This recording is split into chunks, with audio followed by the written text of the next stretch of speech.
All right, chaps, Troy Francis here in London. So we're going to talk about something a bit more educational today. We're going to talk about the 5 key attraction triggers that men should have in order to be attractive to women, okay? And these are not just 5 things that I've made up out of the blue. These are actually 5 key elements that are identified by none other than Mystery, who is, of course, famous for being the main protagonist in the book The Game by Neil Strauss that was published in 2005, and also the author of The Mystery Method, one of the first very famous dating coaches who has existed in this realm, and probably still the most famous for wearing funny fuzzy top hats and doing magic tricks and all the rest of it. But he did have some really good concepts, and this is one of them. So what I want to do is go through the 5 key attraction triggers that he identified in turn. Okay, the first one, all right, is leader of men.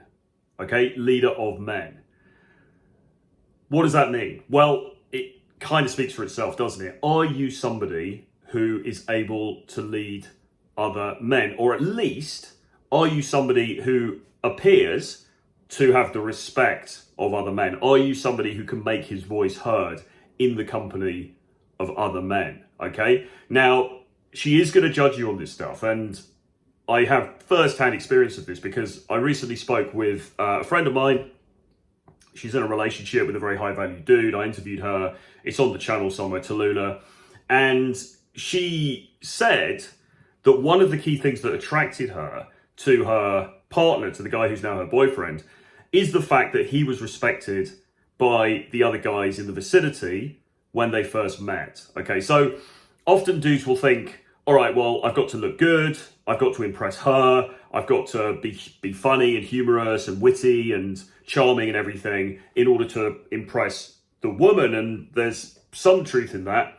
But equally, she's also going to be looking at these other things as well. She's going to be looking at how you relate to other people, men and women. But in this context, we're talking specifically about men, okay? Are you somebody who is able to lead other guys? If you are, that's going to be seen to be extremely attractive for obvious reasons because, well, she wants to be with the guy who's the leader of the pack, or at least the guy who has the potential to be the leader of the pack, okay? And this is why when we bang on about social skills all the time, this stuff is so important, because if you are timid in social situations, if you can't get your voice heard, if you're not somebody who commands the attention of a group and who can lead a group, then that's not going to go well in your favor, okay? So again, look, there's going to be people watching this and they're going to be introverts. They're going to be thinking, oh shit, this is terrible. I'm never going to be able to get there. It doesn't mean that you have to be the king of the world, okay? But what it does mean is that you should be looking at this stuff holistically, okay? Yes, look at your dating skills, look at the way that you relate to women, of course. There's lots of things that you can learn about that. There's lots of things that we can teach you about that. But also think about socializing more generally. How do you come across to other people? How do you come across when you're in a group of people, okay? And if there are shortcomings there, then that's definitely something to work on, okay? Number 2, protector of loved ones, okay?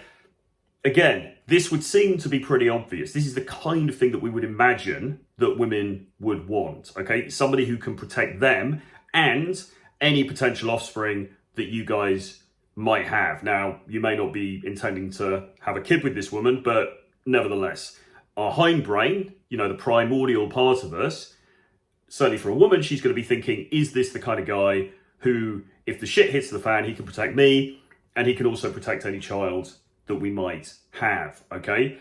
So again, are these qualities that you are showing? Do you seem to be the sort of guy that could handle a situation if shit went down?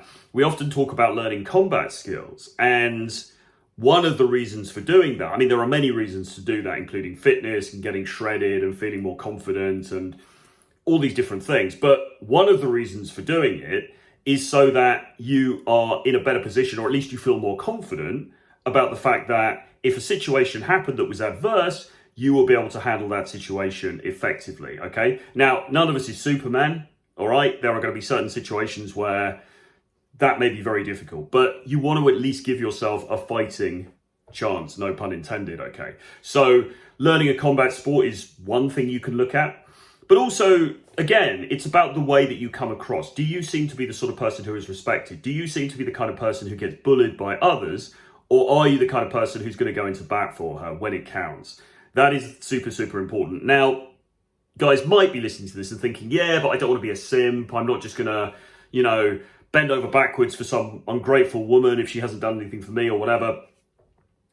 All of this really, particularly in dating, particularly in the early stages of dating, this is about the feeling that she gets from you more than you actually having to do anything, if that makes sense. It's not that in 99.9% of the time, it's not that you're actually, in the early stages of dating, going to have to step up to the plate and fight off a marauding intruder on her behalf. It's extremely unlikely that that's going to happen, hopefully. But you want to give the impression that if that did happen, you will be the kind of guy she could rely on, okay? And even if you feel slightly less than confident about that, you want to fake it till you make it. You want to emanate that quality, okay? And make her feel secure when she's in your presence. Number 3, okay? Pre-selected by other women. Women want to get with a guy that other women want, okay? If you present as a dude that no other woman would touch with a proverbial barge pole, then why is she going to be interested? It's like the old thing of you walk past 2 restaurants, and one restaurant, there's loads of people inside, all of the tables are filled, everyone's having a great time, there's a queue outside, and immediately you're drawn to that restaurant because you think, wow, that place must be really good, there's all those people inside. And then next door, there's another restaurant, and there's maybe one sad, lonely old man drinking a pint of Guinness and a little cat on one of the tables, and the owner just standing there looking sad and grumpy like this. And you're not going to want to go into that restaurant as much as you're going to want to go into the first restaurant. Human beings, we're so predictable in terms of how we respond, and pre-selection is so predictable, okay? Now, if you are a guy who presents as being somebody who has had experience with other women, experience multiple times with other women, that is going to play in your favor, okay? The rich get richer, the poor get poorer, all right? Because she's not really going to want to pick up some reject, She's not there to be a charity worker. What she really wants is somebody who other women want. She wants other women to feel jealous of her, okay? And if she feels that she's won you over and there are other women who are in competition, then all the better, okay? So that doesn't mean that you have to turn up on the date with 3 other girls on your arm and, do something ridiculous like that. But again, this is all about implication in the early stages more than anything else. But you have to imply through your behavior, through your body language, through your confidence, through the way that you look at her, through the way that you interact with her, that this is something that you've done many times before, that you are confident in the presence of women. And the likely reason for that is because you have been successful in dating prior to when you met her, okay?